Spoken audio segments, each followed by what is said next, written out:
It looks like the NHL's made its deal. It's going to start. Eric, I'm sure you've seen clips of the Toronto Maple Leafs on the internet. Yep. They look pretty good.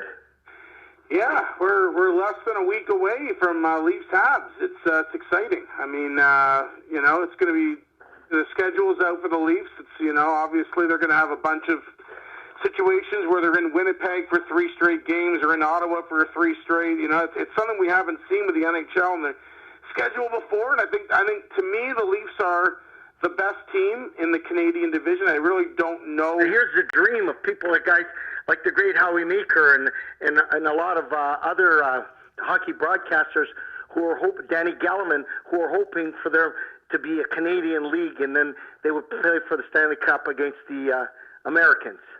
Yeah, well, that's pretty much what we got for the Leafs. They'll play in the Canadian division, and they'll play 2 playoff rounds against them. So basically, for them,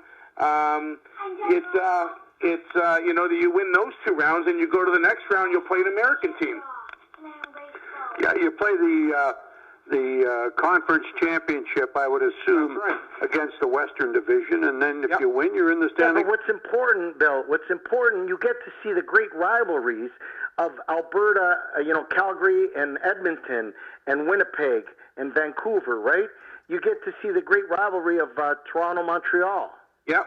Yes, that's all you're going to get. I mean, hockey where hockey means something. Now, I don't know if there's ever going to be anybody in the buildings. That's what's going to. It doesn't matter, Bill, because per capita, the last NHL playoff during the COVID-19 pandemic was a huge, the biggest viewership in the history of hockey. Yeah, I was surprised I didn't see those numbers, but I heard massive. Down, and then I've heard since that it was highest ever.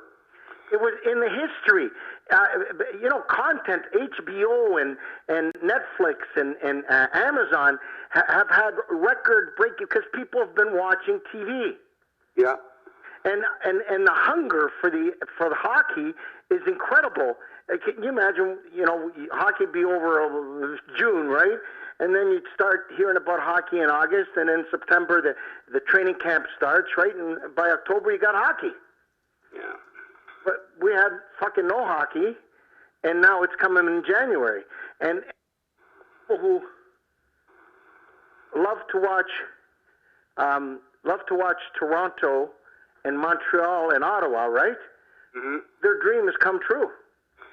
Yeah, it's going to be that's all you're going to get, and I think it's a good idea. I think listen, you needed to do something to prevent the Canadian travel to the States and vice versa. We're seeing it in all the sports. We saw it with baseball, with the Jays couldn't play here. The Raptors can't play here. They're in Tampa Bay.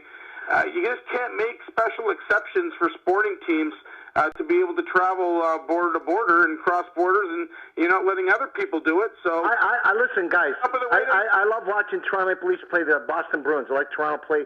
I like watching Toronto, Chicago, Toronto, the original 6, the Rangers, right? Yeah. But it's going to be nice to see the Canadian teams battle it out, right? Mm. And then play the best of the best in the United States. Yeah, no, I think they did it right. Again, I'm very impressed. I think Gary Bettman's done a fine job over this pandemic, and I love Gary Bettman. Always have. Big fan of Mr. Bettman, but also the Players Association. You can't discount their input too. You're right.